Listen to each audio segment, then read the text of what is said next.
Varicose veins కి సరైన చికిత్స కోసం సంప్రదించండి ఎవిస్ హాస్పిటల్. కమనీయ కిశోర ముగ్ధమూర్తే కలవేణు పణితాదృతాననేందో మమ వాచి విజృంభతాం మురారే మధురిం నః కణికాపి కాపి కాపి. సూర్యుడు తులారాశిలో ఉన్ననాళ్ళు మనం కార్తీక మాసం చక్కగా జరుపుకున్నాం. సూర్యుడు తులారాశి నుంచి ధనురాశిలోకి ప్రవేశిస్తాడు. ఈ ధనురాశిలోకి ప్రవేశించడాన్నే ధనుస్సంక్రమణం అని, ధనుర్మాసం అని, మార్గళి అని రకరకాల పేర్లతోటి చెప్పుకుంటాం. ఈ తులారాశిలో ఉన్ననాళ్ళు అపురూపమైన రోజులు 30 రోజులు లేదా 29 రోజులు. ప్రతిరోజు పర్వదినమే, ప్రతిరోజు పూజే, ప్రతిరోజు ఏదో ఒకటి, రోజుకొకటి. పొద్దున సాయంత్రం స్నానం చేయటం, దీపం పెట్టుకోవటము, కార్తీక దామోదరుని తలుచుకోవటము, శివ పూజ చేయటము, రుద్రాభిషేకాలు చేయటము, ఎన్ని రకాలు నదీ స్నానాలు, సముద్ర స్నానాలు, వాపి కూప తటాకాదులంతటా నిండి ఉన్న గంగానది స్నానం చేయటం, ఈ రకంగా గడిచిపోయింది. ఇక్కడి నుంచి ఈ ధనుస్సంక్రమణం అఖండమైన విష్ణు పూజ, అఖండమైన విష్ణువారాధన, ఏమాత్రము ఒక్కరోజు కూడా తెంపు లేని విష్ణువారాధన. ఈ ధను సంక్రమణం గురించి ఎన్నో రకాల మాటలు, ఎన్నో రకాల కథలు, ఎన్ని కబుర్లో ఎంతసేపు చెప్పుకున్నా తనివి తీరని అతి గొప్ప వ్రతం. అయితే ఈ గొప్ప వ్రతం ఎవరు ఆచరించారు తొలుత అంటే, ధనుర్మాసాన్ని శ్రీ వైష్ణవోత్తమురాలైనటువంటి భాగవతోత్తమురాలైన 12 ఆళ్వార్లలో ఒకటైనటువంటి గోదాదేవి ఆచరించిన తిరుప్పావై వ్రతం. తిరుప్పావై అంటేనే తిరువ్రతం.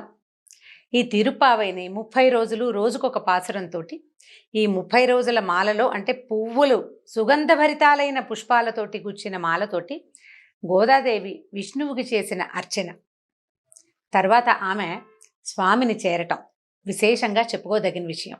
అయితే తిరుప్పావై చేయగలిగిన వాళ్ళు, ఆ రకమైన ద్రవిడ ప్రబంధాన్ని చదువుకోగలిగి విని ఆనందించగలిగిన వాళ్ళ పరిస్థితి ఒకటి.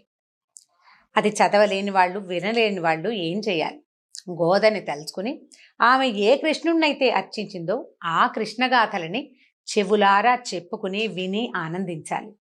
అయితే గోదాదేవి ఈమె ఎలాంటి మహాభక్తి పరురాలంటే, సాహితీ సమరాంగణ సార్వభౌముడు అని చెప్పుకునే శ్రీకృష్ణ దేవరాయల చేత, ఆయన చేత ఆముక్తమాల్యద గ్రంథం రాయటానికి అవకాశం ఇచ్చిన తల్లి.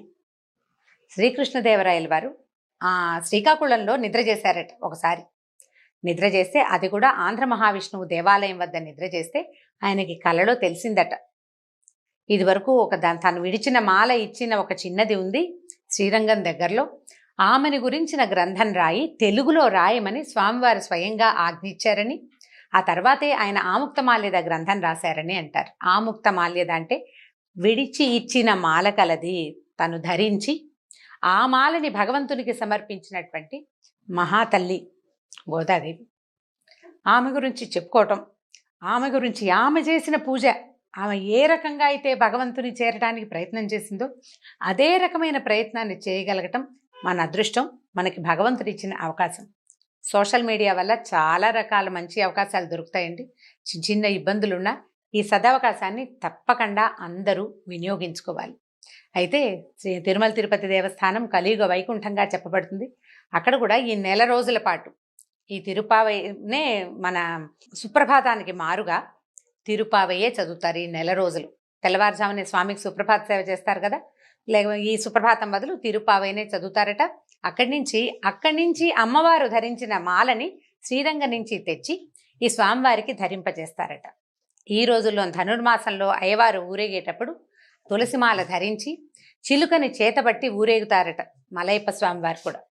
అంత విశేషమైన భక్తాగ్రగణ్యురాలు. ఆమెను గురించి తలుచుకుంటూ భాగవతాన్ని మొదలు పెడదాం. అయితే ఈ భాగవతం ఏంటంటే పూర్తిగా కృష్ణగాథలే చెప్పుకోవాలి మనం. భాగవతం అంటే భగవత్ సంబంధమైంది కదా. అందులో 10వ స్కంధం కృష్ణ జననం. శ్రీకృష్ణుడు ఎక్కడ పుట్టాడు, ఎలా పెరిగాడు, ఏ బాల్య క్రీడలతోటి తన చుట్టూతా ఉన్న ప్రపంచాన్ని మోహింపజేశాడు, ఆ కథల్ని రోజుకొకటిగా చెప్పుకుందాం. ఇలాంటి దివ్య క్షణాలలో, ఇలాంటి ప్రత్యేకమైన రోజులలో భాగవతం వినగలగటం అద్భుతమైన అవకాశం. అందరూ ఈ అవకాశాన్ని తీసుకుని ఈ భాగవత రసామృతాన్ని చెవులారా ఆస్వాదిస్తారని అనుకుంటున్నాను. అయితే నేను మొట్టమొదటి చదివిన శ్లోకం శ్రీకృష్ణుడి యొక్క అమృతమయమైన వాక్కులలో, అమృతమయమైన దృక్కులలో, అమృతమయమైన ఆయన యొక్క వేణుగాన అమృతంలో ఒక్క చుక్కైన ఆ తీపి నా మాటల్లోకి వచ్చి చేరాలని కోరుకుంటున్నాను. ఇది లీలాశుకులు రచించిన శ్రీ కృష్ణలీలా తరంగిణిలోని శ్లోకం. వీలు వెంబడి రోజు ఒక ప్రార్థనా శ్లోకం కృష్ణలీలా తరంగిణి నుంచే తీసుకుందాం. సరే చూద్దాం. అయితే ఈ భాగవతాన్ని ఎవరెవరికి చెప్పారంటే వ్యాసులు వారు రచించారు. వారి కుమారుడైనటువంటి శుకుడు పరీక్షిత్ మహారాజుకి ఆయన యొక్క మరణాసన్న క్షణాలలో ఆయనకి శాపం తగిలింది. ఆ శాపం మళ్లించటానికి ఏ అవకాశం ఉందా ప్రయత్నం చేసి చూద్దాం అనుకున్నారు. ఆయన ఒక చోట రక్షణగా ఆయనను ఉంచి భాగవతం వినడం ఆ ప్రక్రియని మొదలుపెట్టారు. ఈ భాగవతాన్ని శుకులే ఈయనకి తెలియజేశారు పరీక్షిత్తుకి. ఆ సమయంలో పరీక్షిత్ మహారాజు యదువంశం గురించి, శ్రీకృష్ణ జన్మ గురించి ఆయన ప్రశ్నిస్తే ఆయన ప్రశ్నకి అనుగుణంగా శుకుల వారు ఈ సమాధానాన్ని చెప్తూ ఇట్లా కథ మొదలవుతుంది. శ్రీమద్ భాగవతమే డైరెక్ట్గా అందులో నుంచి చదువుకుందామండి. వేరే కొత్తదేది తీసుకురాకుండా వ్యాసుల వారిని అనుసరించే భాగవత కథలోకి వెళ్దాం మనం. అయితే ఈ శుకుడు యదువంశాల గురించి చెప్పారు. ఆహుకుడు అనే యాదవరాజుకి దేవకుడు, ఉగ్రసేనుడు అని 2 కుమారులు ఉన్నారట. అయితే దేవకుడికి 4 కుమారులు, 7 కుమార్తెలు ఉన్నారు. వాళ్లలో చిట్ట చివరిది దేవకీదేవి. అయితే ఉగ్రసేనుడికి కంసుడు, న్యగ్రోధుడు, కంకుడు మొదలైన 9 మంది కొడుకులను, 5 కుమార్తెలు ఉన్నారు. అదే కాలంలో శూరుడు అనే రాజుగారికి మారిష అనే భార్య ఉండేది. ఆ వాళ్ళకి వసుదేవుడు మొదలైన 10 మంది కుమారులు కలిగారు. అయితే ఈ రాజుగారి కుమారుడైనటువంటి వసుదేవుడు పుట్టినప్పుడు భవిష్యత్తులో ఇతడు విష్ణువుకి తండ్రి కాబోతాడని ఆకాశం నుంచి తప్పెట్లు, భేరీలు, దుందుభులు వాటంతటా అవే మోగినాయట. ఆనక దుందుభి అని పేరు పెట్టేవారట. అందరూ ఆయన అట్లా పిలిచేవారు. ఆ పిల్లవాడు జన్మించంగానే ఈయన విష్ణువుకి తండ్రి కాబోతున్నాడు అని ముందుగానే తెలిసిందట. ఈయన మహానుభావుడు, ఇలాంటి ధన్యాత్ముడని ముందు ఆయన పుట్టినప్పుడే తెలిసింది. ఈ ఆనక దుందుభిగా పేరు పొందినటువంటి వసుదేవుడికి మన దేవకీదేవినిచ్చి వివాహం చేశారు. వసుదేవుడు కాకుండా ఆయనకి ఇంకా 10 మంది, మొత్తం 9 మంది మగపిల్లలు ఉన్నారు. వాళ్ళకి 5 అమ్మాయిలు కూడా ఉన్నారు. వీళ్ళెవరట? పృథ, శృతదేవ, శృతకీర్తి, శృతశ్రవ, రాజాధిదేవి అనేవాళ్ళు. అయితే వీళ్లలో పృథ అనే అమ్మాయిని ఈయన సూర్యుడి యొక్క స్నేహితుడైన కుంతిభోజుడికి పెంపకానికి ఇచ్చారు. కుంతిభోజుడి చేత పెంచబడింది కాబట్టి ఆమె కుంతి అయిందట. ఆమె పాండవుల తల్లి, శ్రీకృష్ణుడికి స్వయాన మేనత్త. అక్కడి నుంచి సూర్యుని యొక్క మరో కుమార్తె శృతదేవ, ఆమెని కరుష దేశాధిపతికి ఇచ్చారు. వీళ్లకు ఒక కుమారుడు కలిగాడు. అతను ఎవరంటే ఈ సనక సనందనాదుల శాపానికి గురైనటువంటి విష్ణు పార్షదులైన జయ విజయుల్లో ఒకడైన విజయుడు ముందు జన్మలో హిరణ్యాక్షుడిగా పుట్టి ఈ జన్మలో దంతవక్త్రుడుగా జన్మించాడట. తర్వాత సూర్యుని మరో కుమార్తె శృతశ్రవని చేది అయిన రాజుగారికి ఇచ్చారు, చేది దేశాధిపతికి ఇచ్చారు. వాళ్ల కుమారుడే చైద్యుడని, శిశుపాలుడని చెప్పబడతాడు. ఇతను శాపావసానంలోకి చివరి 3వ జన్మగా ఎత్తినటువంటి సనక సనందనాదుల శాపంలో చివరి శాపాన్ని పొందినటువంటి ఆ విష్ణు పార్షదుడు. జయ విజయులిద్దరూ, ఒకడు దంతవక్త్రుడుగాను ఇంకొకడు శిశుపాలుడుగాను శ్రీకృష్ణుడు జన్మించిన కాలంలోనే స్వయాన అతనికి మేనత్తలకి కుమారులుగా జన్మించారు వాళ్ళిద్దరు. ఇప్పుడు వసుదేవుడు ఏం చేశారట? 7 కుమార్తెలు, దేవకుని 7 కుమార్తెల్ని పెళ్లి చేసుకున్నాడు. వీళ్ళు కాకుండా కూడా ఇంకా ఆయనకి భార్యలు ఉన్నారు. ఆ రోజుల్లో ఎక్కువ మంది భార్యలు ఉండటం చాలా సహజమైన సంగతి కదా. పౌరవి, రోహిణి, భద్ర, మదిర, రోచన ఇలా అనే భార్యలు కూడా ఉన్నారట. వీళ్ళకి సరే ఈ దేవిని వివాహం చేసుకున్నారు. ఈ వివాహం చేసుకున్న కాలంలో ఏమైందట? అమ్మాయికి పెళ్ళైంది. ఈ రాజుగారు వాళ్ళకి ఇతోధికంగా అమ్మాయికి బోల్డంత సంపదలు అవి ఇచ్చి పంపించారు. ఈ బాబాయ్ కూతురు అంటే పెద్దండ్రి కుమార్తె అయినటువంటి దేవకీదేవి ఆ ఆఖరి పిల్ల కావటం వల్ల కంసుడికి ఆమె అంటే చాలా ప్రీతట. చిన్నప్పటి నుంచి చాలా ఇష్టం అనమాట. ఈ చాలా ఇష్టమైతే ఏమైంది, ఆయన ఏం చేశాడు? స్వయంగా ఆ అమ్మాయి వివాహం అయినప్పుడు నేను ఈ పిల్లని నేనే అత్తారింటికి సాగనంపుతానని తీసుకుని బయలుదేరాడట. అయితే ఈ బయలుదేరిన దానికి ముందు ఏం చెప్తున్నారంటే, ఈ కృష్ణావతారం ఎందుకు వచ్చింది, ఎందుకు కృష్ణుడు భూమి మీద జన్మించాడు అని పరీక్షిత్ మహారాజు అడిగితే సుఖ మహర్షి ఇలా చెప్తున్నారు. అనేక మంది రాక్షసులు భూలోకంలో రాజులుగా పుట్టారు. పాపాత్ములై ప్రవర్తించారు. వాళ్ళ దుశ్చర్యలని ఎవ్వరూ అడ్డుకోలేకపోయేవాళ్ళు. అయితే భూమి ఈ భారం నేను మొయ్యలేకపోతున్నానని బ్రహ్మదేవుడి దగ్గరికి వెళ్ళి మొరపెట్టుకుందట. భూదేవికి, తల్లికి పిల్లల భారమా? భూమికి ఎవరూ భారం కాదు. కానీ వాళ్ళు పాపాత్ములయ్యి ప్రజలను పాలించి పోషించవలసిన వాళ్ళు పీడిస్తే వాళ్ళుగా తయారయ్యి భూమికి బలాన్ని ఇచ్చే యజ్ఞయాగాదుల్ని వాటిని ఆపేస్తూ ఉంటే, దాన ధర్మాదుల్ని ఆపేస్తే అదంతా ఆమెకి భారం అయిపోతుంది. ఈ పాపాత్ముల భారం నేను మొయ్యలేకపోతున్నాను, నాకు ఏదైనా సహాయం చేయమని బ్రహ్మదేవుడి దగ్గరికి వెళ్ళి మొరపెట్టుకుందట. సరే, ఆమెను వెంట పెట్టుకుని దేవతలను కూడా వెంట పెట్టుకుని క్షీరసాగరంలోకి వెళ్ళాడట బ్రహ్మదేవుడు. విష్ణువుని ప్రార్థించాడు, ఏదైనా ఒక మాట చెప్పు, భూమి చాలా దుఃఖపడుతోంది అని అడిగితే అప్పుడు ఆయన ఏం చెప్పాడంటే, బాగా ఆలోచించి, ఈ రాబోయే కాలంలో వసుదేవుడు అనే యాదవ రాజకుమారుడికి రాజకుమారుని యొక్క కొడుకుగా జన్మిస్తాను నేను. నాతో పాటు నాకు సహాయంగా ఆదిశేషువు కూడా అవతరించబోతాడు. పూజ్యురాలైన విష్ణుమాయ కూడా భూలోకంలో ఆవిర్భవిస్తుంది. తర్వాత ఏమో స్వామిని సేవించడానికి, అంటే నన్ను సేవించేందుకు దేవతా స్త్రీలంతా యాదవ కన్యలుగా జన్మించాలని విష్ణువు ఆజ్ఞించాడు బ్రహ్మదేవుడు. బ్రహ్మ ఈ విషయాన్ని భూదేవికి తర్వాత దేవతలందరికీ తెలియజేశాడు. భూమికి చెప్పాడు, నువ్వు బెంగపెట్టుకోవద్దమ్మా, నీ కష్టం తీర్చడానికి విష్ణుమూర్తి స్వయంగా మానవ రాజకుమారుడిగా పుట్టబోతున్నాడు. ఆయనకు సహాయంగా నీ భూభారాన్ని వహించే 1000 పడగల ఆదిశేషువు కూడా అక్కడ పుడతాడు ఆయనతో పాటు. తర్వాత ప్రపంచం అంతటా ఆవరించి ఉండే విష్ణుమాయ అని చెప్పబడే యోగమాయాదేవి కూడా ఆయనతో పాటు జన్మిస్తుంది అని భూదేవికి ధైర్యం చెప్పాడు.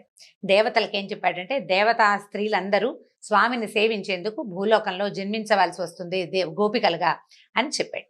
ఆ తర్వాత ఇప్పుడు మనం ప్రస్తుత కథలోకి వద్దాం. ఇక్కడి నుంచి ఏం జరిగింది? దేవకీదేవి వివాహం అయింది. వివాహం అవ్వగానే ఈయన అమ్మాయిని అత్తవారింట్లో దింపడానికి ఆమెకి ఇచ్చినటువంటి కొన్ని వేల మంది సేవకులతోటి, వెండి బంగారాలతోటి, గోవులు, అశ్వాలు, ఏనుగులతోటి, అపరిమితమైన వాత్సల్యంతో ఈ కంసుడు బయలుదేరాడట. బయలుదేరి మంగళవాద్యాలు మిన్నంటుతూ పెద్ద ఘోషగా వినపడుతున్నాయి. ఆడపిల్లని పంపిస్తుంటే వినిపిస్తాయి కదా. ఆ వస్తూ ఉండగా ఏమైంది, ఆకాశంలోంచి ఒక శబ్దం వినపడిందట. ఓరి కంస, నీ సోదరిని అత్తవారింట్లో దింపడానికి అట్టహాసంగా బయలుదేరావు. నీకు తెలుసో తెలీదో, ఈమె గర్భాన జన్మించే 8వ వాడు నిన్ను సంహరిస్తాడు. ఆ విషయం తెలియక నువ్వు అవివేకిగా ఇలా సంచరిస్తున్నావు అని వినపడింది. వినపడంగానే కంసుడు సహజంగానే చాలా ధూర్తుడు. ఆ ముందు వెనకలు ఆలోచించేవాడు కాదు. వెంటనే ఈ ఉదుటున రథాన్ని వదిలేశాడు. సారథ్యం చేస్తున్నవాడు కళ్యాలు వదిలేశాడు. ఉవ్వెత్తున లేచి నిలబడ్డాడు. రథం నుంచి దూకాడు. చెల్లెల్ని జుట్టుపుచ్చుకుని కిందకి లాగేశాడు. ఈమె కొడుకు నా మరణానికి కారణమవుతాడు. తన మరణం అని వినంగానే వివేకం మర్చిపోయాడు. సావు భయం వ్యక్తులకు అట్లా ఉంటుంది. దాంతో ఈ జుట్టు పట్టుకుని లాగేశాడు. కత్తెత్తాడు అమ్మాయిని చంపేయటానికి. వసుదేవుడు అప్పుడే వివాహం అయింది. ఆయనకి కొంతమంది భార్యలు ఉన్నారు, కానీ ఆయన మహాబుద్ధిశాలి, మెత్తటివాడు. బలంతో కంసుడిని తను ఆపలేనని ఆయనకి తెలుసు. అందుకని ఏం చేశాడు, మనసు మార్చడానికి ప్రయత్నం చేశాడు. కంస, భోజవంశీల్లో చాలా గొప్పవాడివి, బలవంతుడివి, శ్రేష్ఠుడివి. నువ్వు కూడా మృత్యు అంటే భయపడతావా? పైగా ఏదో గాలి మాట, ఆకాశంలో వినపడిన మాటకి భయపడి చెల్లెలు, పైగా అమాయకురాలు, నీకు ఎంతో ప్రేమ, నీకు చెల్లెలంటే కూతురు లాంటిది, కొత్త పెళ్లి కూతురు, పసుపు బట్టలతోటి ఉంది, నువ్వు ఇట్లా జుట్టుపుచ్చుకుని లాగితే పిల్ల బెదిరిపోయి భయపడుతోంది. ఇలాంటి ఆమెను వధించచ్చా నువ్వు? పైగా మృత్యువు ఎవరికి తప్పుతుంది? ఏ మానవుడికైనా మృత్యువు తప్పుతుందా? నీలాంటి మహావీరులు మృత్యువుకి భయపడతారా? ఒక మాట విని ఇంత పని చేస్తావా అని చెప్పి ఆపబోయాడు. కాతే మరణ భయంతో తనకి మరణం వస్తుందన్న మాట వినేసరికి ఉద్వేగానికి లోనైపోయిన కంసుడు వినలేదు. ఎందుకంటే ఆపాటికే కంసుడు నరమాంస భక్షకులతో చేరిపోయి ఉన్నాడు. అతని స్నేహితులందరూ మాంసభక్షకులు. సత్ప్రవర్తన కలిగిన వాడు కాదు, క్రూరుడు.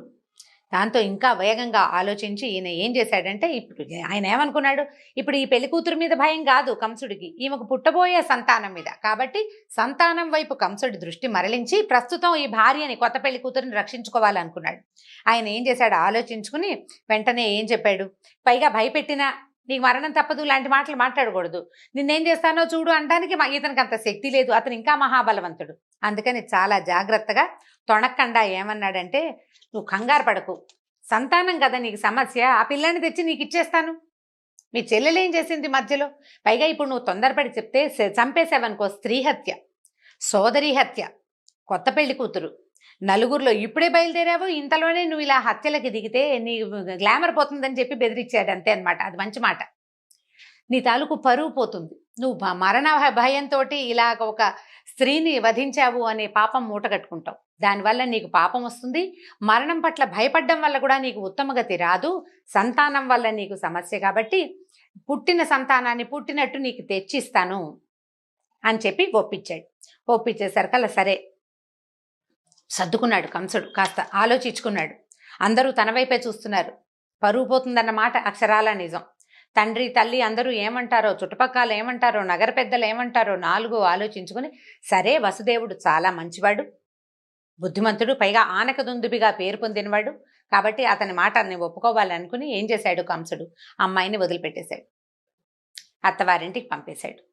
దేవకిదేవి వసుదేవుడు వాళ్ళ ఇంటికి వెళ్ళిపోయారు. కంసుడు స్థిమితపడి మళ్ళీ తన పని చూసుకున్నాడు. ఇంకా కొంతకాలం జరిగిన తర్వాత ఈ మన దేవకీదేవికి మొట్టమొదట ఒక కుమారుడు పుట్టాడు, కీర్తిమంతుడు అనే పిల్లవాడు.